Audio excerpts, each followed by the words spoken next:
Monster Healer. Prayer on Our Knees? Written by Zachary Cooper.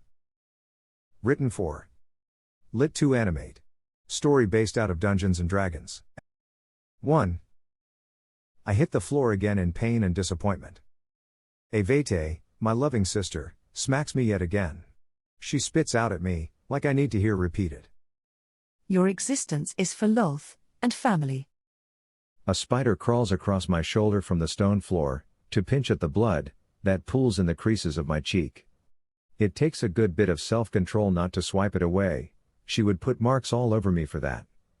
I want to get off my knees, and do anything else. My loving and kind sister smacks me for the 100th time, for being jittery, and impatient, unable to sit still, and pray to Lolth, for superiority. At the last second, I twist my head so that I don't crush the spider as my face hits the ground again. Siclar, you are a weak male, and will do the family's bidding. Any objection, as usual, will be met with punishment. House Zilandraxo will not accept failure like your weak family did. As a weak male, as she liked to remind me, I was just another healer for the family. Taken from my birth family, I do what is required. They tell me I show some promise in the art though, and I was spared long ago, initially to be a slave, but was privileged to live in a royal house of the dark world, in the dark city of Salicomb. Evete, my knees hurt, why am I praying here yet again? Does Lolth even pay attention to me, when I pray? Your place is not to ask questions, filth. If I wanted your opinion, I'd give it to you.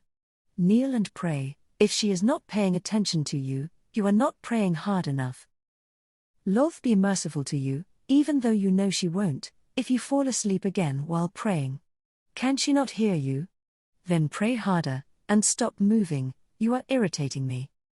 Evete is the most potent of my adopted family, which makes it a fun time when I am forced to pray yet again for the day, while she is also in the chapel. Family power and wealth were among of the main prayers that were ingrained into my daily routine. Not that they knew my prayers, it was considered bad form to listen in on prayers to the gods. Lolth likely wouldn't care. Among the thousands if not millions of those that worship her, little ol' me didn't make so much of a blip on her radar, at least I hoped. Every once in a while, when I was pretty sure that no one was listening in, on my thoughts and prayers to the Spider Queen, I prayed for the downfall of my adopted house. This still wouldn't really be a huge thing, she hears that a lot I am sure. In Salicomb there were plenty of houses that take in, aka, kidnap, adopted family members after destroying their home, and ruin their lives. My knees supporting my weight go numb, and I lose the feeling in my legs most of the time after about 15 minutes or so, but getting up during the couple of hours of twice daily prayer, when noticed, often even put the family dark elves in the hot seat, let alone me. Those hours take up most of my morning before the first meal, followed by training, the occasional sacrifice, and going out on the job usually takes up the rest of my days. I do get my spells from Lolth, but that sort of thing is just on autopilot. The gods don't pay that much attention to those who worship them, but if she does start paying attention, you are in huge trouble. Before Snatched Up, I did worship some other god, but I can barely remember after these years. Not that it was long ago, I just had it smacked out of me. Lolth is a cruel goddess, but if I chose another, I would have been killed. Another wouldn't be tolerated in this house, or through most of the city. I risk a lively joke. Evete, why wouldn't the Spider Queen be just as happy, if we prayed sitting on a relaxing mushroom bed? Or, even on a sandy dirt ground instead of hard rock? I get another slap to the side of my head, dropping me to the ground. Your suffering makes her pay attention more, you useless male. You pray for family power, because if we don't get it, you will be killed with the rest of us if the other houses realize what we've been up to, for decades. Conspiratorially, I ask? Oh, really? What has my adopted family been doing all of this time? Knowing that avoiding the next smacking that I deserved would have made things worse, I take another smack to the face. I feel the bruise warming through my cheek. Evete hisses out. Don't be so stupid. Not that praying for attention has stopped this, or most other families, over the centuries do so. The Spider Queen is a mistress of chaos, and to our knowledge is one of the few gods who roam the material plane often. Get her attention, and your family would get extreme scrutiny from her. She'd either give you extreme power, which would be highly unlikely, or rip the whole family to shreds without explanation. One of these days, Maybe when my adopted house is wrecked, or betrayed, some of the usual, I'd eventually get to worship another less chaotic god, but to think such things is blasphemy. So I pray for less destructive things than getting her attention for the family. The sad part is, she would think that sort of thing would be hilarious. Most of the time I just pray for the spells I need to memorize, because I recently cast them on the job, or a regular vengeful day of someone to go heal. That is the job, I get out of the city and heal others. Our family gets hired to heal those who can't do it themselves. You think dragons just magically heal? They don't, they hire families like my adopted one to heal them. Usually, they try to get it done for free, but it isn't allowed for most. Some powerful dragons can get away with it, but often want to keep a good contracted deal with us. Some paladin adventuring party meets them in battle, and tears open a dozen wounds. If they still survive, do you think their muscles just melt back together?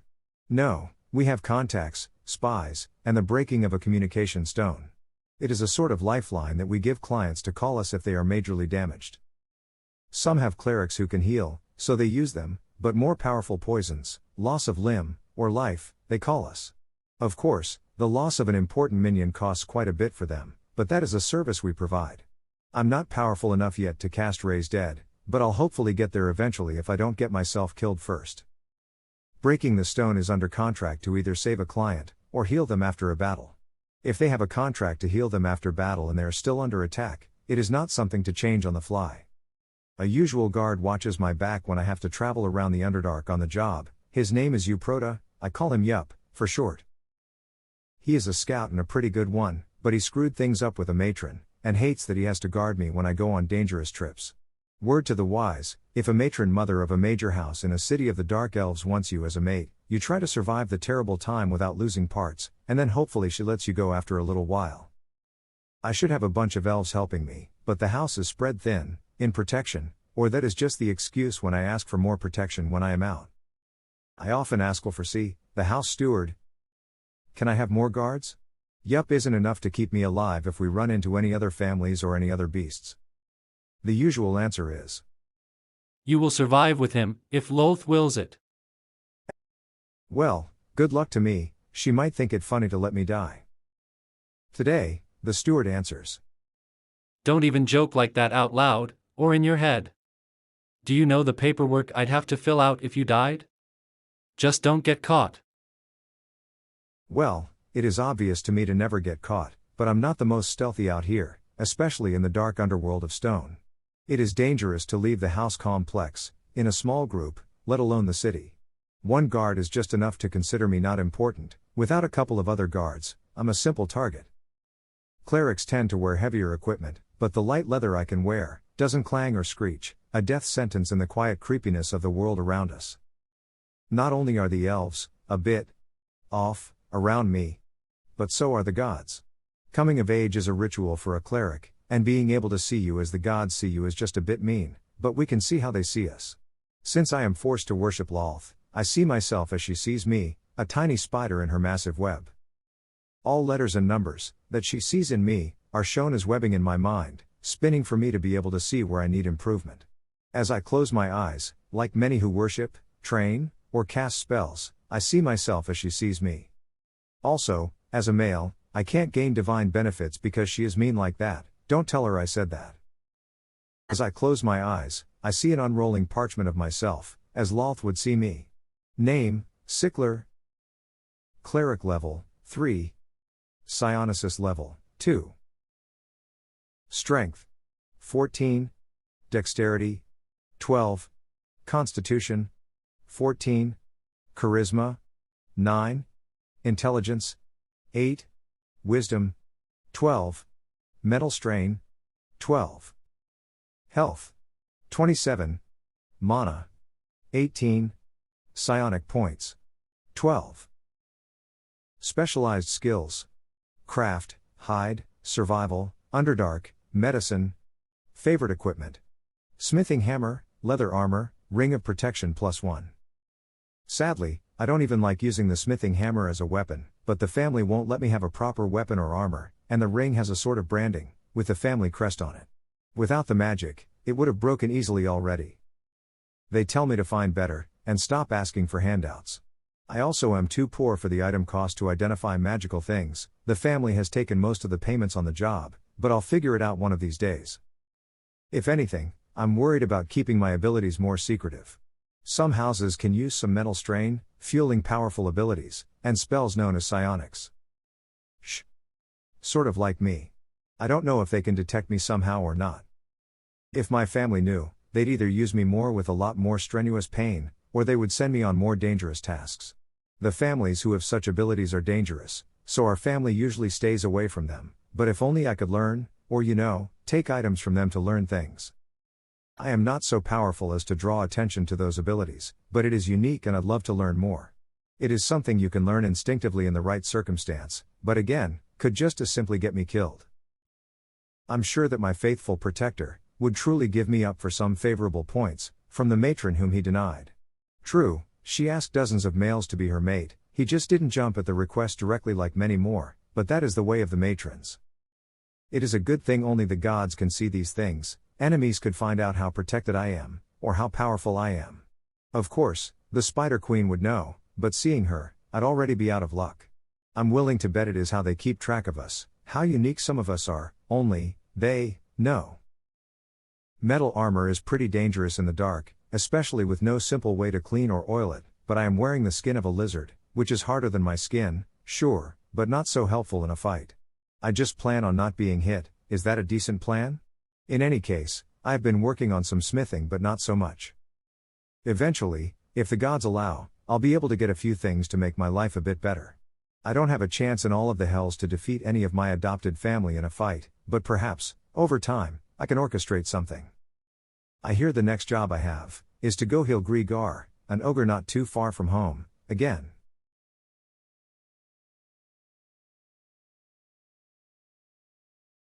Two. Yup, and I have been directed to go heal the ogre yet again. It seems like every time he gets a scrape, he cracks the communication stone. It is how some clients notify us when they need the service.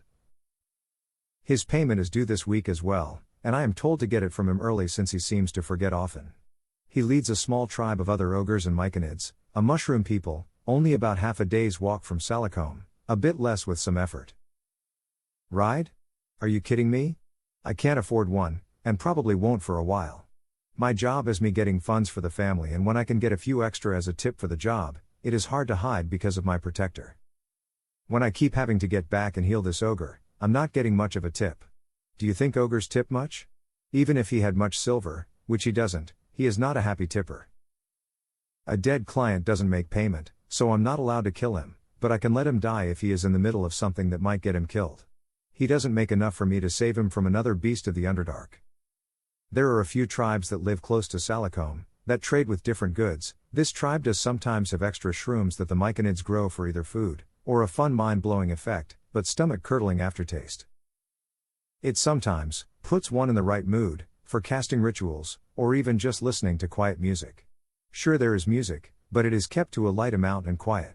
It can often be used to sneak up on an unsuspecting enemy. In a safe place though, listening to some calm music, maybe even getting in a good mood, it can put a few days of calm in your mind. Anyway, to help Grigar the ogre.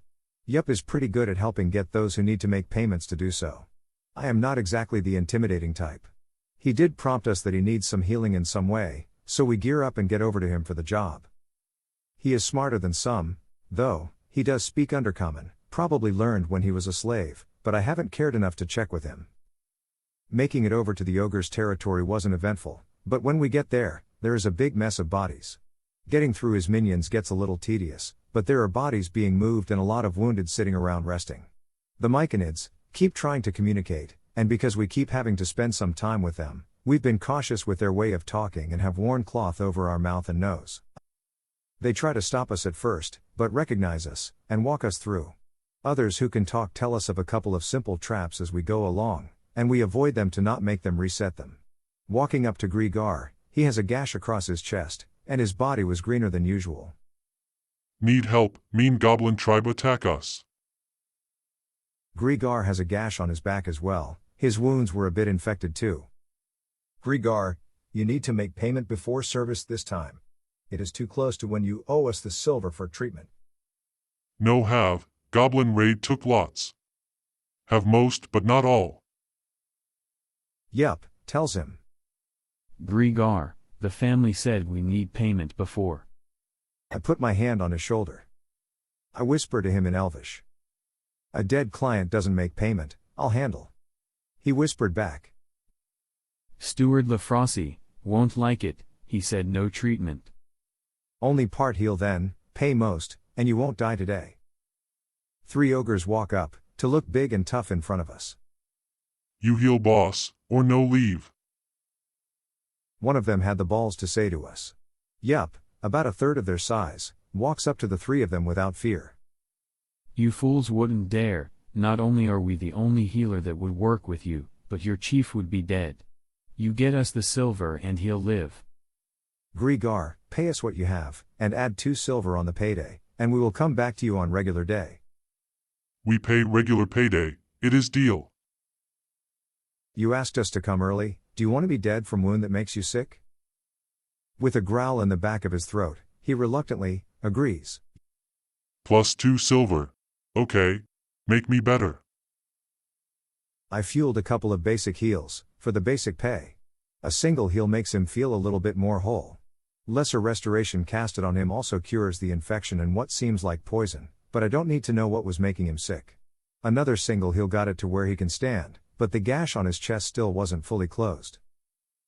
Get the payment and we will be back to finish healing. There is a little whine in his voice, when the ogre spits back. Can barely move. How me, defend? Not our problem, get full and added payment and I'll make you better. The look I get from my guard didn't need him to say it directly. You are making us come back to this weak ogre, because of this deal. Yup, and I could have probably killed the 3 ogres, and chief if he jumped the whip, but as we figure, it is practically a family motto, a dead client can't pay. He does show off like that, but sometimes you have to put aside the desire to show you are a badass, and work with a client. The ogre still owes us another batch of silver, but he'll do whatever he does, from what we know some mushroom farming, to get enough. If he doesn't, the contract ends. The dozens of times he looked over his shoulder, told me that I had lost a point or 2 with him, but he is here to guard me. I make the deals, sort of. We make it back to the family bunker. Yup goes to the barracks for his training, and I go to the steward hut, to drop off the partial payment, and go to my, fun for everyone, late afternoon prayer at the family church. The steward asks for payment. I give him the payment, and he writes it down, as though we got full payment, and takes the set of coins. He didn't ask, I didn't tell him. I walk on by, and he doesn't count them, he just puts them in the bucket of silver that he has been collecting. Also, not my problem. Making a stop at the mess hall, I still have a few minutes to deal with my hunger, and sit to stuff my face. Having just recently seen walking mushrooms, it was a rough sight to see cooked ones on my tray. Rarely did we get meat, but usually when there was a bit too much, and it was going bad, we got a nibble or 2. After a few seconds of stabbing, and munching some shrooms, and mold, to fill my aching belly, my tray was batted away from the table, just as I was about to get another bite. One of my other loving sisters, Amaloxia, a dark elf warrior sister of mine, stands over my table. Isn't it time for you to be praying, yet again? Praying is all you are good for. She giggled with some of her clique, behind her pointing at me. I almost said, not yet, to the more unstable sis of mine, but thought for a second, or 2. One doesn't argue with dark elf women, even if they are wrong, and don't know my schedule. Of course, warrior princess, my bruised knees are for the mother of spiders. A snicker couldn't be held back, by a couple of people from one side of the hall, and another from the other. With her indecision on which to go punish, I try to make a friend. The church was my next stop, but I seem to be late, and should certainly go right now. She puts her hands on her hips in a barely contained smile, the kind that is confused to either say, I want you in my loft in 30 seconds, or the look that says, you have about 20 seconds to get out of my sight, and do anything else. My guess was more on the secondary note, so I get moving. I hear the threatening, and melodic voice, coming from her again. Wait. Miserable male. I froze, hoping not to feel the lashes on my hunched back. Your mother doesn't live here, and has probably been dead for centuries, not that anyone cares. Do pick up that dirty tray, and put it up. Without looking over my shoulder, to see where she is, and just listening, for a sign of pain about to come my way, I walk directly to my tray with still a mess of moss, and a single mushroom still stuck on it. I pick it up, and on the way to put it up, pop the last mushroom in my mouth. I avoid looking to the area where my adopted sister was, and kept my eyes on the floor. I see her fancy boots, and long slender legs, along the ground right in front of me. Of course she snuck up to not let it end. She's quiet for a warrior. Well, all dark elves tend to be quiet no matter what they are doing. I walk in a wider arc around her boots, and make it out the door without feeling the lash of her whip. I guess she was feeling generous this day. Seconds later, I am out of the hall, and steps away from the church. I walk in, and 6 are still on their knees, 2 are sweating. The only talking in the family church is to Lolth, so I say nothing, and find a section to kneel down. It is tough to be careful, and not put my feet or knees on the floor close enough to offend, let alone kill a tiny spider around the room. My knees hurt, seconds after hitting the ground, the decently long travel day of uphill, for a couple 100 meters, a few winding paths, and down a set of steps to that ogre are rarely so fun. Kneeling makes my knees pop. Everyone there can feel my pain, as I look around for a few seconds. The most lavish jewelry the family can get, is around the room. If I wanted death by suicide, I'd try to take something that is meant for Lolth. The spider effigy is a simple, but large spider, at the front of the room. Where the head would be is a beautiful dark elf woman. After a couple of minutes, it takes huge self-control not to fall asleep. I feel a couple of spiders crawling on my legs, and it makes them itch. The thought of the penalty of brushing them off keeps me awake. I hope for nothing so rough for tomorrow.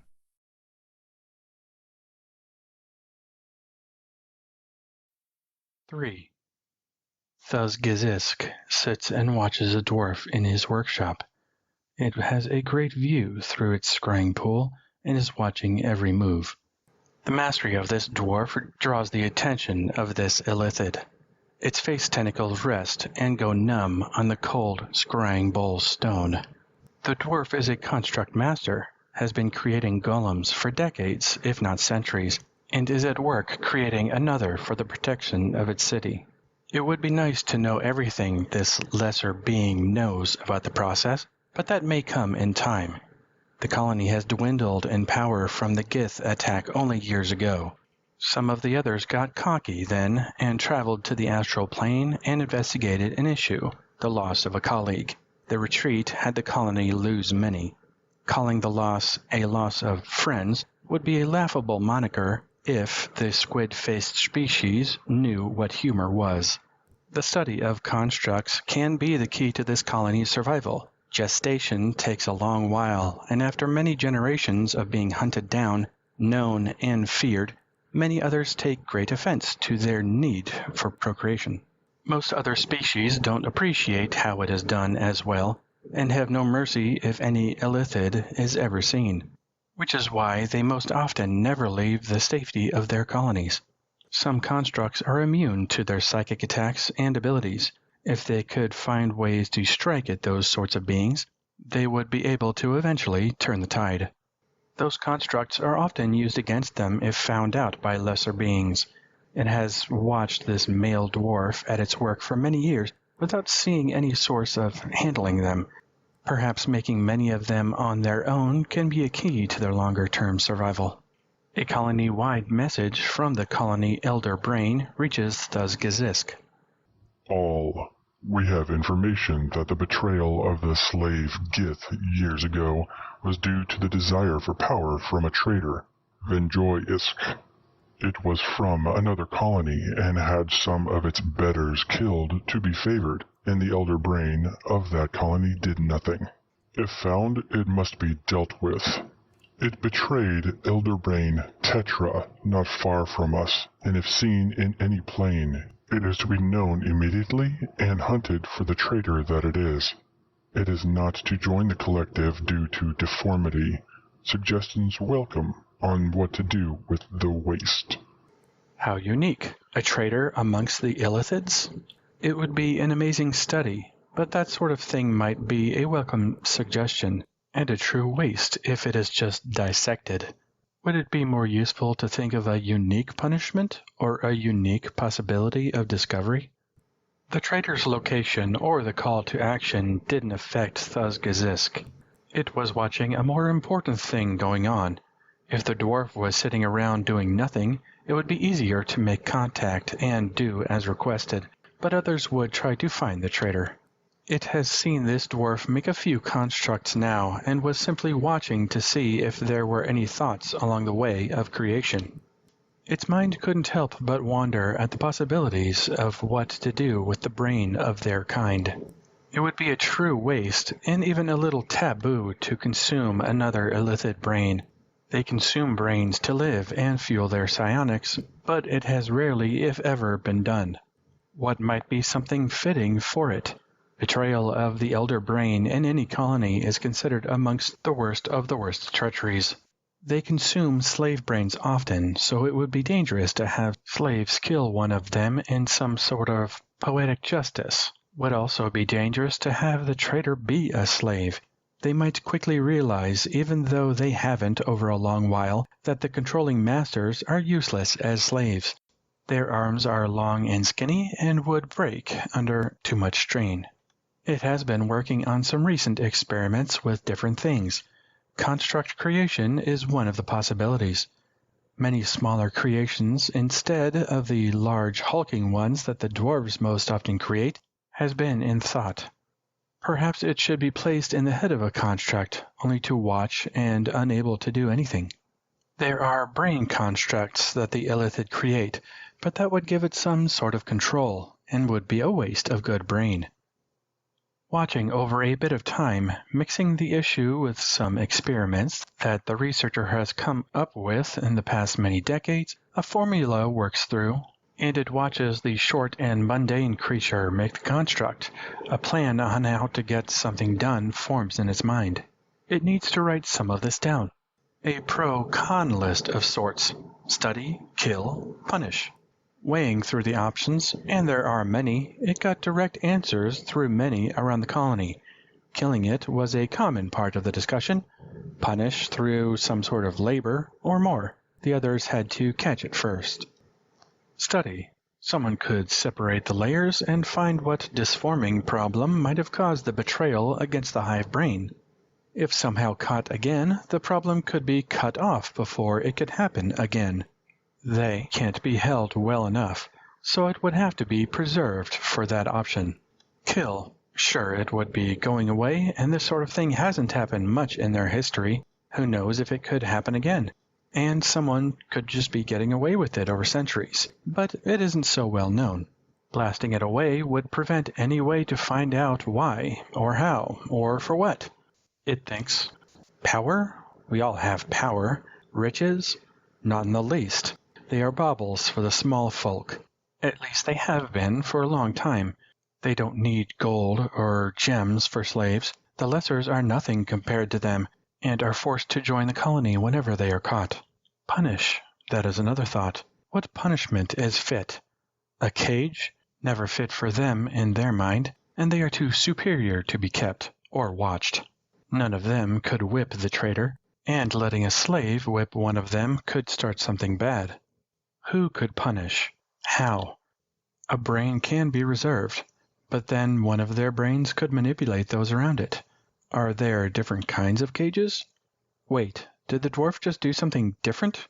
What was that spell?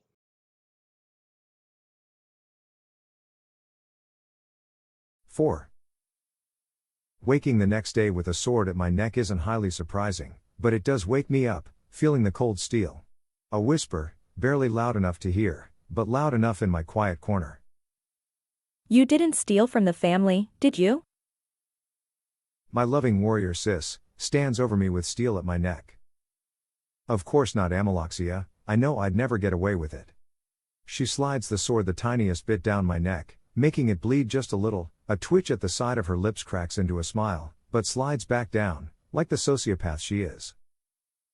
You are in a truth circle, you miserable male. What happened yesterday? The charge didn't pay in full early, as demanded, it just got rated. I demanded it pay more after a light heal and clearing an infection. Why did you not tell Steward Lufrasi? The thin cut grows. As she slides the blade lower, a twitch would only grow the cut, so I barely keep my head still answering. He didn't ask. Well, the useless male is dead now. If you gave a crap about him, you should've. I didn't. I answer. The smile broadens on her face, not caring that I see. She nods and pulls the sword from my neck, but slaps my face with the flat of her blade for interrupting her. Angling myself upwards, putting my hand to my neck softly, feeling the blood warm my hand, I ask, "Can I please heal this cut that I received due to my decisions, mistress?" She answers with a smirk. You may not. Feel that sting, heal it later. Of course, who is the steward now? Who should I report to after prayer? She scoffs. Not my business, I'm not here to be your information spider, find out for yourself. Great, the spiders in the church are going to have a field day with my blood, on my neck. On the way to the house chapel, I catch the eye of Evete. I'm unable to tell if she is smiling, smirking, or if she is watching me hoping that I will accidentally crush a spider that is running along the ground close to my feet. The simple excuse to kill me, I'm sure she can't wait. Walking into the chapel, as expected, I got a few looks with the blood line down my neck, but no one asked why, either in inability to care, or not wanting to draw attention, they just continued their prayer. Kneeling down, my right knee popped again as it hit the rock, and after the quick family prayer for wealth and dominance, I prayed that the family would eventually realize that Lolth could care less that we knelt, sat, bathed, laid down, as long as she got her dose of prayer. Again, she couldn't have cared less about little ol' me. Also, as expected, the spiders crawl all over as I pray and a couple nip at my wound, keeping my attention on the present. The strain of keeping my arms to the side made everything itch. The copper smell of the blood irritates my nostrils and makes me cough. I'm sure I get the surprised looks from the rest, from those who can't control themselves during the allotted time for prayer, but looking up can bring punishment. Hearing no footsteps coming up behind me, the prayer time, aka the unimportant time on my knees, ends without punishment. I still need to find Amaloxia for permission to heal the wound she gave me. It is a dominance thing, like in a pack of wolves, and in my case, she was the alpha, well more like beta. The matron would put me in my place if she heard me say something so close, even in my own mind, as her not being the being that would disrupt my breathing, with a thought. By this time, I had lost a decent amount of blood, it just wouldn't stop, a bleeding effect of the weapon. It is slow as long as I didn't exert myself, so I calmly walked with a good blood trickle down my neck to the training hall where I was hoping to find the warrior princess. She is there showing her dominance, or, training, the troops. Disrupting her training would be blasphemy along with everything else, so I wait, so far without my morning meal, to get permission from my adopted sister to allow me to use the magic to heal myself. Feeling woozy, I sit on the close-by mushrooms trying not to pass out. Spiders are kept back from the training arena through some herb and the smell is all over the field, without it spiders would be all over during training. Since I was on the outskirts of the training field trying to mind my own business, spiders were thick, and they still crawl around me. A couple crawl up the mushroom I'm sitting on and tickle my arms trying to reach my neck, they sense the blood, and since there is no one staring at me from what I can tell, I swipe them away, trying to be as inoffensive as you can be, brushing off a creepy crawling thing. After the morning prayer, relaxing my knees was just fine, and after what feels like a couple of hours, the loud clanging of metal ends, because why would they use mushroom swords to not almost kill each other? Even blunted, elf weapons could easily kill. Even though many of the bodies were the same in the dark fighting hall, I am able to pick out Amaloxia of the group. Walking up, seeing the expected sneer from her, and a few of her colleagues, I ask. Mistress, may I please heal the pain that I got due to my own decisions, this morning? A few giggles came from her acquaintances, she answers. Why haven't you healed it yet? Now you are all filthy. Clean yourself up, I won't see you in this state again. Of course, mistress. I answer with the authorization to use my own ability, to heal the damage she dealt, to my neck. The minor healing spell I cast on myself, ends the bleeding, and heals the pain in my neck. She brags behind me, calling me a fool for not having the balls to heal myself, after hours of pain, but I have been around long enough to know the punishment either way. I take some time and look around for the newest steward, the person who will be giving me my jobs, or giving me orders, whatever the deal may be. Walking to the old steward's office, I find Uptorn. He is a trusted male in the family, and I hate him, just like the rest of them for the most part. If I was lucky, I'd be able to get out a bit. Yeah, right, perhaps I can get a tip from some nice client. Or jumping spiders might fly out of my butt. Looks like you have the new job. Is there anything the family needs of me? Looking around, at the different books and scrolls around, he answers. Oh, Siclar, one of the weaker healers. No, go away, I still have to figure out the stupid system that Lefraci had, since someone got him killed earlier today. Do you have any clients to your knowledge? Not that I know of, Lefraci never gave me information ahead of time. I just recently healed Grigar, but need to go back there when full payment is due soon. Not today though. He eyed me suspiciously, or maybe I had a spider in my hair. He waves me away. Go away, I need to figure out his system, it is written in code and crap, and I think there is a missing book of information. Attempting to hide a smile, I slowly spun around, and started out of the door. Wait. The steward called. Help me get a handle on this system. We can only do so much for free. I answer. Give me a reason to. It also would help to be on the side of the steward. Lefraci never liked me. Could be because I didn't exactly like him, it was hard to like any other elves. You have a fair offer? I have a fair offer in mind. How about 5 copper, and any decent, not fancy weapon that a guy like me can use that comes in, that no one needs, if there is something now, or next. I like solving puzzles and stuff. Optorn agrees to my price, and I spend some of the rest of the day, before afternoon meal and prayer, going through some of the information. I hate when people have their own system, whatever this can be called, it is a mess.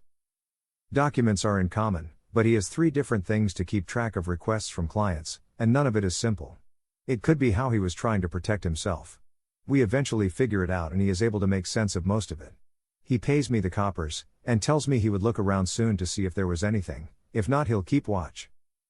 He asks what sort of weapon I might want. I tell him, as long as it isn't just a normal and boring sword, I want something unique, but not something that another will be jealous enough to kill me to take it. He looks around, and didn't find anything that he said isn't claimed right now, but he would keep me in mind. I feel it is good enough for now. What was I going to do? Make him pinky swear? I walk out and made my way to the mess hall. I get my usual mystery gruel and mushrooms and sat to eat. I got a few bites into my stomach and feel the growl in my gut lessen a bit until I slowly chew a few mouthfuls. Traveling food isn't very filling. I remember the taste of real food, even meat, but those were the old days. Even remember other things than shrooms, potatoes that grew on or near the surface, or even things made with them. Boil them, mash them, stick them in a stew. Tasty thickening sauces from cheeses. Another bite of a mushroom brings me back to the present, and days that I cannot get back. Having the last mushroom to finish and my shroom sticks about to finish, I feel the ache in my bones, a bit faster than I see my loving cleric sister stomp up and swat my food tray away. Prayer. Come. The food tray slides on the ground away from my table. I move the last mushroom to my mouth, and she snatches it with her fingers, and pops it into her mouth, chewing slowly with a smile. I get up and start walking to the entrance. She trips me as my arms brace my fall to the hard rock. I spin to see her face from the ground, and with a look of obvious disdain for my existence, she spits at me. What? Your mom doesn't live here, pick up your own food tray. But you said. I can't win with them. She scowls and puts a hand to her whip. I dart over quickly and pick up the tray on the floor, and put it with the others to be cleaned. Quickly stepping towards the entrance, I hear the whip before feeling it bruise the skin of my back through my thick shirt. The searing pain that leaches through my muscles almost makes me topple, but I have to keep my feet. She apparently didn't want it to hurt this time. Continuing to walk, being late would mean another lashing. My feet wobble a bit as I hit the door and pull it open. I barely stop myself from stepping in front of her, as she is also stepping through the door. Following behind her long legs, I barely make it into the church in time for afternoon prayer. Picking a spot, lowering my knees to the floor as slowly as I can, they still pop as they hit the stone. 5. That night, we get a job from Optorn. Graxoltek, a goblin chief a few days outside of the city, near another territory that we don't want to talk about. You'd think I might be much more interested in getting out of Salicomb, but it is dangerous around us in the Underdark. It is a decent possibility that Grax and his tribe went after Grigar, but that isn't our problem. Optorn found the request from the goblin, after going through old jobs, that should have been done by now. You'd think I might get a little variety in the things that call for us? Well, likely because so many have their own magical healing, and monsters call on services like ours, because rubbing dirt in a wound doesn't actually stop profuse bleeding. Also, goblin shaman aren't so big on healing, more hurting, if their casting works at all. Grax is a fat goblin chief, who has been lying to his people, about being muscular and powerful, but is over 100 goblins who fight for him, fall for it. For now, we are set to head off soon. Evete, my loving clerical sister, reassures me that she'll know if I pray or not while I'm out. While traveling, I only have to pray an hour in the morning and late afternoon, instead of the usual amount. It is nice to get out a bit more often. Again, I'm not sure why Lolth would care if I was out and about, in the Underdark, sitting on a mushroom and praying, but it would be that one time that she was paying attention, and expected it of me. Sheesh, the gods are complicated. He might slightly care enough to call me out to the family if I am praying how they would call correctly, but I'm thinking we have a decent enough rapport. He doesn't tell the family I don't put all the pressure on my knees during prayer. I don't tell the family that he steals from clients, when they don't notice. A sort of gentleman's agreement. They truly wouldn't care about the client, or family customer service, but since he wasn't cutting the family in, they might have something to say. Yup, and I got our gear ready, and we're off that next morning. I make a quick stop at Optorn's place, to see if I am lucky enough for someone to have turned in some weapon they won't need, but I am not so lucky. Starting off when going to Grax's place, we had to exit the family territory, and Salicomb, through a hole in the ground so that we could avoid one of the paths of a great Underdark worm that eats through rock, and its hunting path is something that the families track so that they aren't in its way. To kill something that large, would mean that a few of the Salicomb families would have to work together, and that just does not happen. Slipping through the lesser used exit, always seems strange, often because few use the exit, and seeing someone else is often a surprise, hoping that neither of you are there to poke someone in the back with sharp objects. I know it might sound strange, but since I'm awesome, and can help us survive with a spell, we actually put small parts of our food rations near the entrance to our hiding spots most times, when we have to rest. One of us keeps watch, but when the other is awake, you don't know how hard it is to stay that way. There is no wind, creaking mushroom boards, weather, any sound made by another is like a scream. Every hunter is quiet, every move is calculated, and if someone is quiet enough to come close, you can let them have some of your food if they are starving. We don't just put a tiny bit, but a small bowl full of mushrooms that most things use to survive. Sometimes some filling moss as well, but it often depends. The first rest time that night, I get pushed awake when Yup isn't paying attention, until some things got close. We had picked a wrong small hole to hide in and rest after getting really worn out from a recent climb. One of the usual tunnels had caved in. A little group of 9 rat creatures had their beady little eyes looking at me when I wake up after a shove. 3 of them licked the bowl clean quickly, but were still looking at us like we are a decent meal, as were the others that couldn't fit their face in. My finger wiggling is covered by Yup, as I cast the spell. We were lucky I could cast slowly, and not too loudly without scaring them. The paste that my magic forms is not tasty, but it is filling, and a good bit of it. Luckily I could also get the spell off, while still tired. I finish the spell and the globs of plain paste appear in our designated bowl that we bring with us. Yup, and I get a small share, and stay hungry. The little annoying critters who get my morning meal push each other out of the way to get their snouts in and take a bigger share than they probably needed, but all of them were easily full as they keep their distance and leave together. This group seems to have done this sort of thing before, but the looks in their eyes look like they would have been happy with throwing themselves at our weapons to take bites at us. They leave, supposedly happy with the magic food filling their bellies. We are more happy that they didn't try to attack us. Even rats in the depths are deceivingly dangerous. I note that, because when we leave our hidey hole, a big rat-looking creature, looking like a wolf did naughty things with a rat, walks towards us. Its emaciated body is skin and bone, and it has 6 smaller rats clinging to its fur. From Yup. Can't you talk to animals, or something like that? Answering back. What, can't you talk to animals or something? You leave the spell stuff to me, you do the hurting things. Besides, that is no animal, it would be a monster. You certainly don't insist that I gain a few levels so that I can memorize another spell or two, to learn how to talk to things like this. It looks hungry enough, that we get a couple of handfuls of our food that we have for a couple of days, and drop to the ground in our bowl, and back away. The wolf rat sniffs at it, and drools into the bowl, continuing on to what it seems to consider a real meal. Us. Yup takes out his sickle and half-staff. I pull out my boring smith hammer. The wolf realizes we are a little more complicated than a simple meal, and lunges at us. As it lunges, 3 of the creepy rats that were clinging to its fur jump off, crawl around us, and a few others crawl to its top. As Yup slices the smaller rat's tail off, and I bash another to a squishy pulp, the wolf bit down on Yup, and a rat bites me. That wolf did some serious damage in one good bite to him. The rat bite was to my shin and hurt a bit, but could be worse, hopefully not some disease from down here. With my luck, we'll need to do some disease healing after all of this. Yup takes his bite like a champ, and since there were a few targets, wanted to show off and take 2 within a few seconds. He saw a bite coming to the side and he shoved his half-staff in its mouth, forcing it open, but also slicing along its back to take another rat off. The rat ducked, but his sickle took out a chunk of its hump and it fell off. The other 2 rats jump off, and the other bites down harder on my shin, and shakes a bit to try to tear off some muscle. A grunt escapes my lips but my shin holds without tearing. Slamming down on its back with my hammer, parts of it break and it hits the ground. The wolf was unable to bite through Yup's staff, but hops back and coughs a bit, recovering. The wolf rat slowly moves its head left and right, seeing the flexibility of his enemy. Yup follows its head with his half-staff.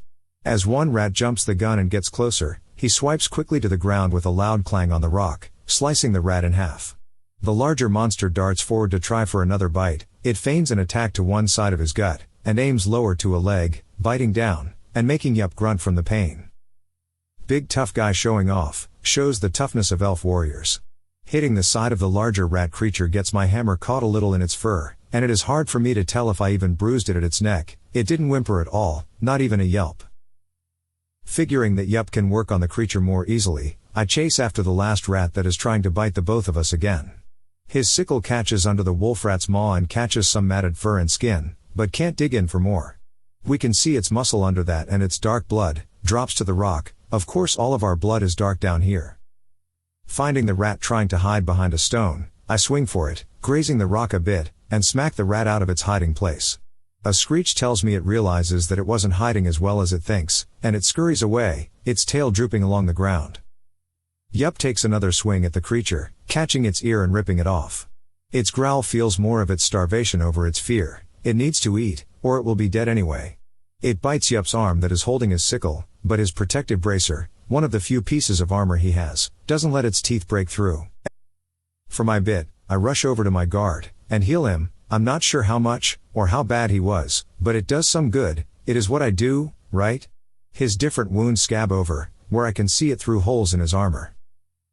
The wolf rat drools more, and snaps at Yup again, its mind screaming at it to run, but its stomach demanding satisfaction.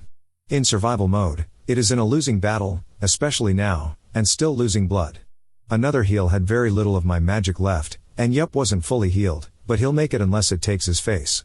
With an attempt to do just that, it lunges again for Yup's face, but he twists his body to the side and it misses both of us.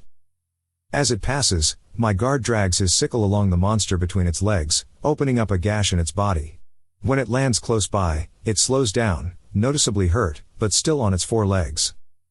We could finish it off next, if I boosted my hammer's damage with psionics, but our danger was much less, and we could finish off this thing in a few seconds. With its new wound, the rat creature alone after losing its friends, its mind cools, swiveling its head between its options of us and the exit to the side. Its mind switches between fight or flight, and it chooses flight. It screeches in anger, some natural effect that makes Yup stagger back, but I stand my ground as it leaps to the way home that it knows. My hammer flies through the air since it jumps out of my reach, but the handle bounces off of its hide and hits the ground. These aren't exactly made to throw. As quickly as it can, it limps away from us for the few seconds that it has, before we can get things together. Walking over to the hammer, and picking it up off of the ground, I take a few more steps down the cave to finish it off. Yup grabs the back of my leather armor, and pulls back a bit. He suggests, "This thing is ours, and we won't get a thing from these rats. Let's see if this thing takes us home." I smile at the suggestion. With its blood soaking the rock and earth along the way, we follow it slowly and carefully. Any other beast can follow this same trail. With the adrenaline down, and it can likely feel the pain it is in, since it doesn't have someone awesome like me to help it, it limps into another area. As we walk along, there are small creature bones, since I have not seen so many creature bones I can't tell, but some even look like humanoid bones, all gnawed through, broken apart, and the marrow picked clean. It isn't a large den, but big enough for it and its mate, another creature like it, on the ground. As we walk along, there are small creature bones, since I have not seen so many creature bones I can't tell, but some even look like humanoid bones, all gnawed through, broken apart and the marrow picked clean. It isn't a large den, but big enough for it and its mate, another creature like it, on the ground. Hearing its mate whimpering in, and dragging a foot along the ground, it gets up, and starts to lick its wounds. We come up as quietly as we can, but with my fat feet, I slap a boot against the rock wall nearby, and the mate looks up, growling. Yup looks back at me, having heard the boot too, and growls in the back of his throat too. I shrug my shoulders in apology and don't whisper as I say, "You sound just like it, did you get your growling lessons from one of these things?" With our weapons ready, it looks back at its mate, and runs towards the back of the cave. We chase it and along the way, other smaller rats join it on its flight. There is another exit at the back of the cave, nothing comes after us when we find it, the den is abandoned by the rat monster, and its brood. We walk back to the pitiful wolf rat, it not lasting much longer, heavily bleeding on its home floor. It looks up at us with fear in its dulling eyes. Yup doesn't hesitate for a second. You, or us. Driving his sickle through its skull. Looking around, the little things were collectors. We find 13 copper, 2 silver, and with what looks like a miner's bones, a mining pick that looks in pretty good shape. I have only a little magic left, and have to reserve it, but Yup has no objection to me taking the pick. This thing will at least give you something to break through a weak hide like that. Are you kidding me during that fight? I told you, if we find others from ours and nearby cities, a basic smith's hammer might be okay, but we are lucky we haven't found anything more serious. I am a healer, not a fighter. He comes up closer to me. All elves are fighters down here. I answer, well, as you can tell, I'm no elf. 6. We go back to our hidey hole and food bowl. The bowl has wolf rat drool soaking our food on the bottom, and I dump it out. Wiping down the bowl, it was still gross with a congealed experiment growing already. I will have to give it a rinse later. We weren't really hungry, but since I was pretty depleted and we were on a healing job, I needed rest in order to cast any spells, so we walk to the rat's den with more room, and Yup keeps watch, looking around the den for something more interesting. After getting another nap, and letting Yup get a few hours of meditating rest, we were back out. I couldn't get much of my magical energy back during the walk, and on watch, there isn't much resting. During some rest, we can get a little back, but not as much as a good time's rest in open territory. I often get most of my magical strength back when praying, but we walk most of what is probably the day. Stopping to pray, on the days I save our lives, I have to pray longer. With 2 guards, and better weapons, the rats would have tried to run. At that point, they would have also been a meal, but we live with what we have. We had enough food for another day perhaps, but with our luck, we might need to eat light again. I've tried before to convince Yup that perhaps I should gain some magical strength and he can advocate for another guard, but like those others that live down here, he scoffed each time before. With some more strength, I could cast more and we could get other jobs. There is a possibility in my mind, that he'd go along with me if he knew of my psionics, but it is much more likely that he'd blackmail me. With the different abilities, I can do quite a bit more healing, but it would be more of a strain, and it would help the family get so much more money, which the idea did not thrill me. I could also defend myself well against him, so he could be scared of me, and assassinate me. Or the family might kill me, because I have been hiding it from them. The next day brings us to the goblin tribe's territory, crawling through small entryways by the goblins' design. Like most entries, it is harder for me to fit through a few of them, but Yup has no issues. The little critters were all over the area after we push our way through. They crawl over each other like bugs in a hive, even easily gripping the walls to climb, and we see them fall on each other, but most of the time laugh when they do. There were mutations and hunched backs all over. It looks like the tribe has a couple hundred goblins around. This isn't a swarm, but certainly enough to kill the 2 of us if we started something bad. They are courageous in large groups. A goblin's territory is covered in smells, and dirty water. The walls are picked clean, but it was simple to tell that mushrooms and mold grew all over a musty film on the perimeter. The mangy goblin that crawls up to us could be called a sort of herald, but there is no such thing with them. With a gurgle in the back of its throat, it whispers, asking, "You finally silver boss? He called long ago." Yup answers. Not our problem, he's still alive? The goblin nods up and down, showing us that his boss likely still needs some help. He crawls on all fours, pointing out traps to avoid, which the both of us obviously saw. It did point out a bushel of some sort of fungus moss that it told us was a trap too. It did a sort of charade, showing us a puffing cloud in his own face. In one cave that we walked by, there was either a goblin performing surgery with no medication, or a gross orgy with 3 of them. Neither of us wanted to try to find out. We walk all of the way to a cave dug into the side of the wall. The gurgling goblin quietly calls into the cave. It meekly echoes in. "Boss, the elf another thing, showed after long times. Want them to see?" A deeper growl echoes back, sounding like an ogre mating call, calling. "Ack, why they finally come, it be days and days. I demand lower money pay." Siclar whispers under his breath to the small goblin that announced him, making the goblin flinch. "Other thing? How rude of you, you crawling miserable creature." Calling a little louder into the mouth of the cave. "You heard your weak minion Grax, get out here." A large, bulging, yellow instead of green colored hand reaches around the wall of a cave, the nail sharp on all of the fingers, other than the index claw. Since I haven't seen this tribe's territory before, usually another handles this small tribe, I wonder why. As the chief walks out from the darker area of the cave, its other hand is wiping off its face, and the index finger of the other is in its nose, digging for green gold. The smell that precedes the fat goblin is of rotted flesh and blood. It was limping, and limping on one foot behind it. We can tell it is in some pain. It tries to pull its authority, but means nothing to the 2 of us. "You come days late, pain bigger. I pay half and you heal me all, hurting lots." Yup is a little more intimidating comparing the 2 of us, so he steps up. That isn't how this works, goblin. Whether you are chief or not, you owe us silver for healing you. We should charge double for the damage you are in. He is a master priest, and you are lucky to have him helping.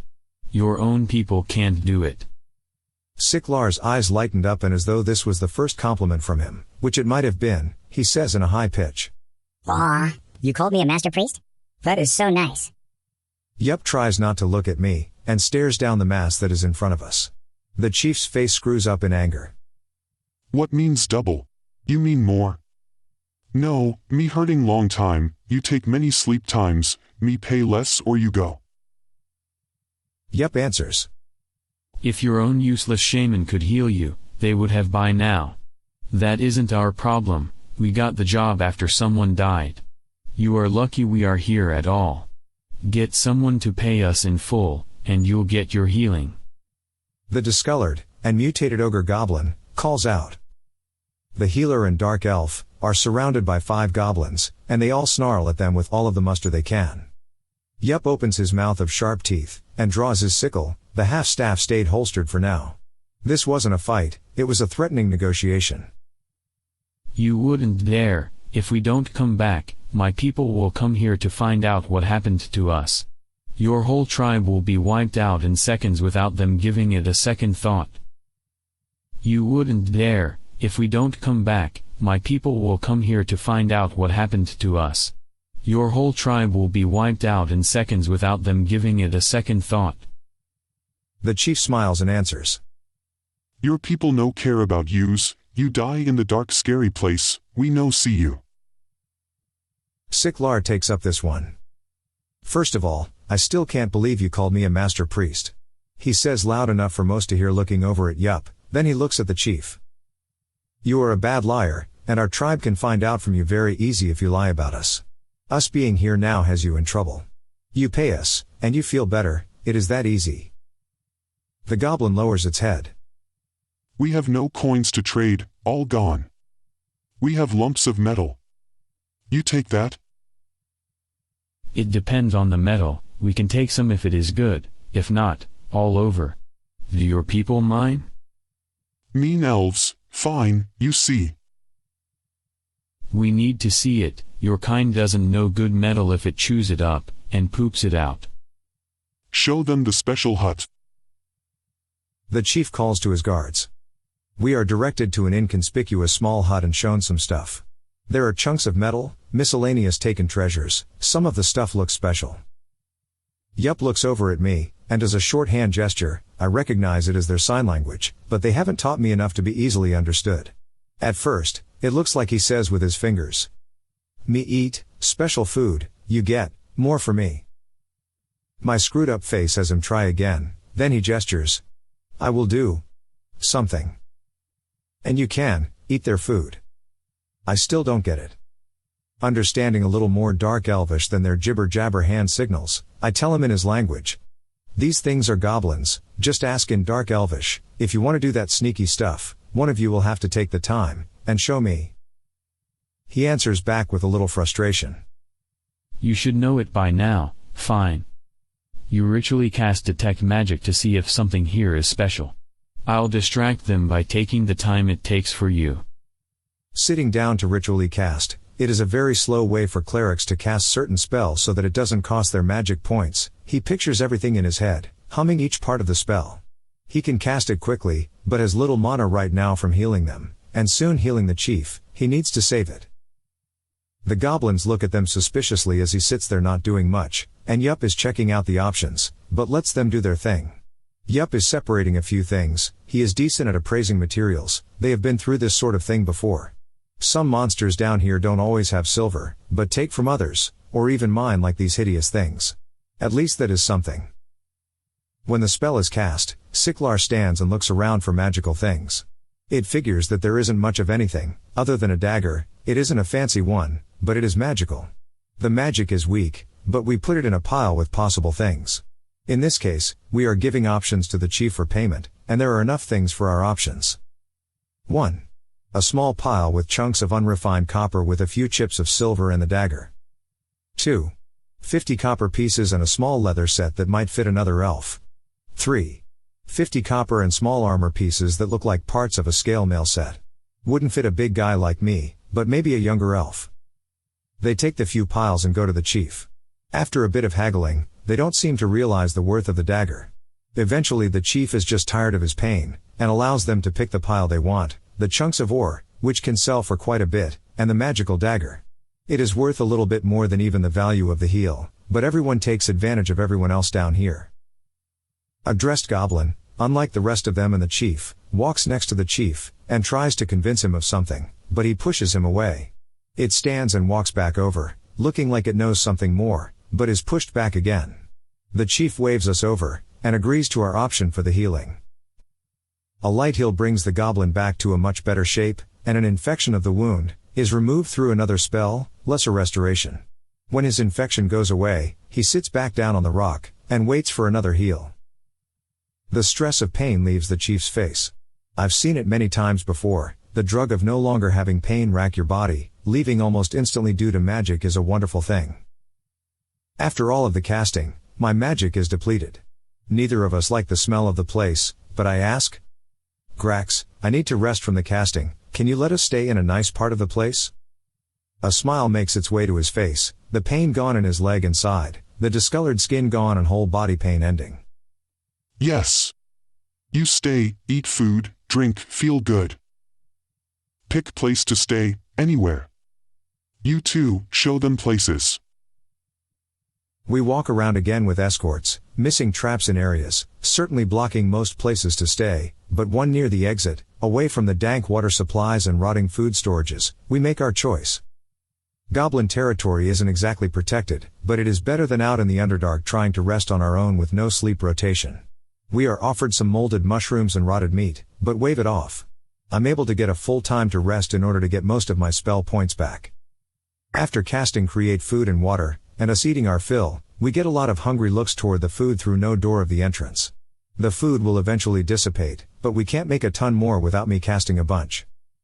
We give the food that is left over, which is quite a bit, to the goblin that was showing us around. There is a pile that we put onto a long rock, a sort of platter or plate. It is taken out, and the noise of fighting was screeching and snarling close by. A couple likely died. The goblin that took the plate out brings it back within minutes, asking for more. I look over at the meager treasure we got, and look over at Yup, asking, "You want to make some friends?" He answers in dark Elvish, I don't need goblin friends. "Come on, what is another day to us? The family won't care if we are out, but heck, we can demand more treasure for a bunch of food paste, and clean water. We can go back with more, and maybe even take a little off the top?" Yup smiles. Now you are talking my language, but no training. We can't have you train yourself out of a client. I'd give them a week to mess up any fresh water anyways. Then they'll beg us to come back just for that. Looking up at the goblin coming back through the entryway asking for more, I tell him, her, it is hard to tell, that I need to rest in order to cast it twice tomorrow. It nods with hope in its eyes. We protect, you sleep. With a good time's rest, not sure if it was day or night, a few creepy ones crawling around the hut tell us that the chief wants to talk to us. We walk back to him, and he looks, of course, much better than before. The chief is not thrilled with us, and our price of services. Others tell me that you give food. I know of spell, you give water also. Nodding in answer, he continues. We give copper that we have and you give us food and water out of your magics. All copper that. No. All of your treasure in there, I saw it, it is not much. He can give you enough food for a day, and clean water that lasts a long time. There is no better way to get clean water. He just needs a big bowl or big dug-in area, and you will have clean water for many days. If not, we can leave. Guards! We are surrounded again. Raising my voice. This is not how it works, your people can't cast like me. Give us the treasure and your people will eat and drink for a day. No, and you can try to kill us, and could kill us, but many of you will die trying. Like we said, our people will come looking for us. The chief lowers his head and is unable to resist. Both of us walk over to the treasure room, and use sheets from Salicomb. Wish we could afford bags of holding, could pile it all in, but in this case, we'll just have huge sacks with us.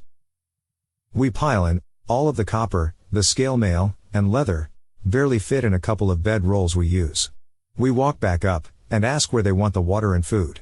The chief wants it all close to him. Warn him. If you eat too much of the food, your people will kill you. You can maybe eat some, but give your people much more. Don't let them clean in the water, just let them drink it slow. There will be a lot, protect it. The chief nods in understanding. The spell is amazing, and creates up to 30 gallons of water, and 45 pounds of food. The food is enough to feed 15 humanoids eating well, but these skin and bone goblins will nearly kill each other trying to get a small portion of the filling food paste. The chief grabs a handful, but it is enough to feed all of them. Being guarded and given sparingly, 2 castings of the spell filled up a huge bowl, they had dug into rock, of water as well.